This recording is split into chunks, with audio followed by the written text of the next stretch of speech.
Hello, all you beautiful people. Happy Tuesday. Just got done water walking, and yes, I promise you, I do change clothes.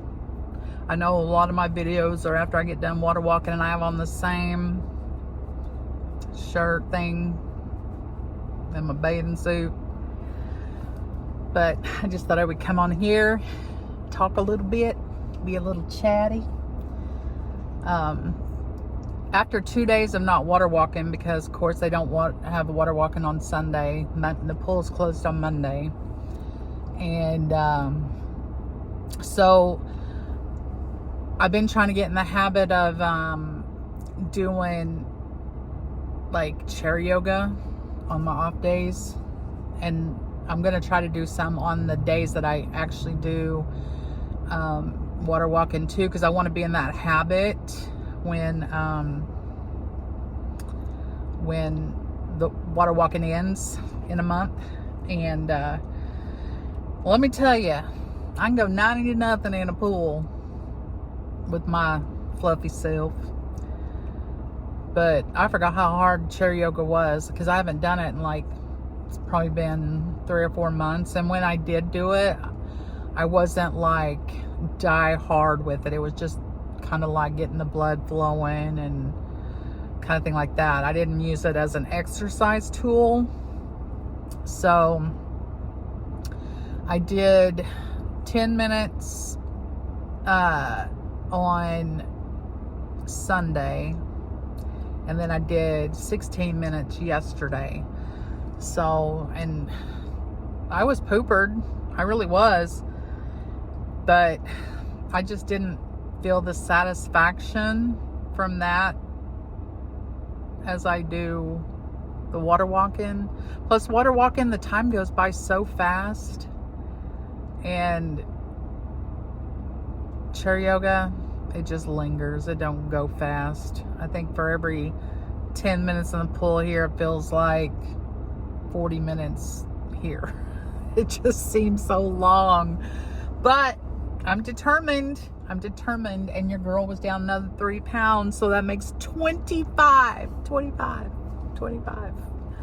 I'm so excited.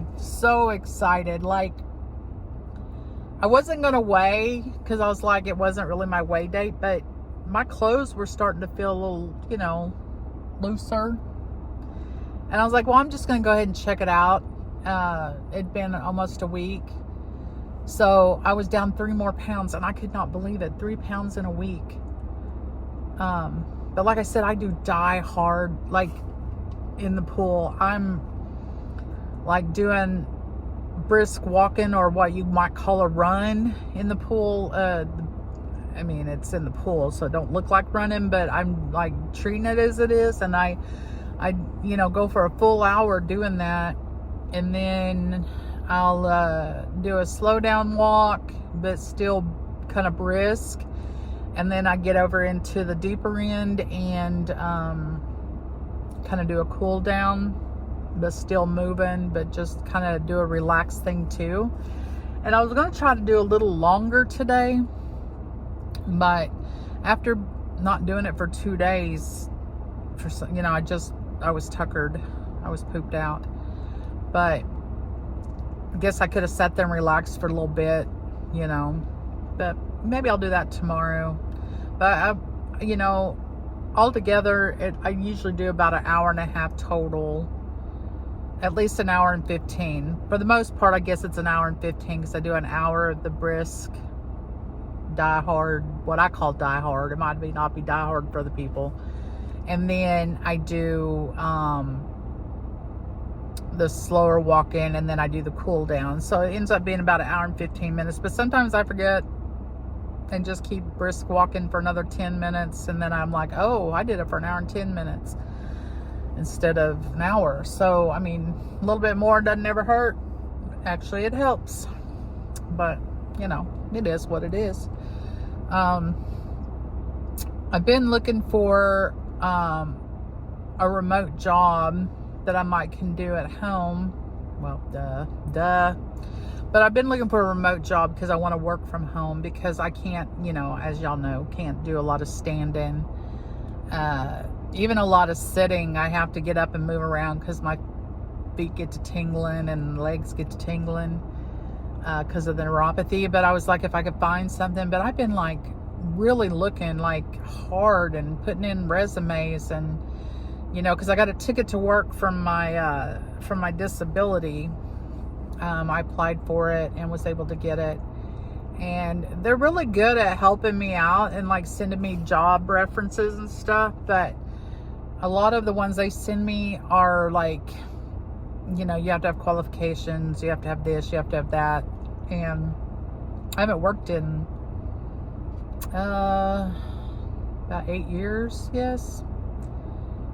And other than that little time I did Spark Drive-In, and Spark Drive-In wouldn't be bad if we had a Walmart close to us, but I have to drive 30 minutes there, do all the delivering. So sometimes you drive all over the place, like to different towns, everything. And then I got to drive 30 minutes back home, unless I have an order coming back, but still it's another 30 minutes, whether I'm dropping off an order or not. So if I could cut that out, that would be okay, because I could like go do some deliveries, then go home, and then go back a little while later and do some more deliveries.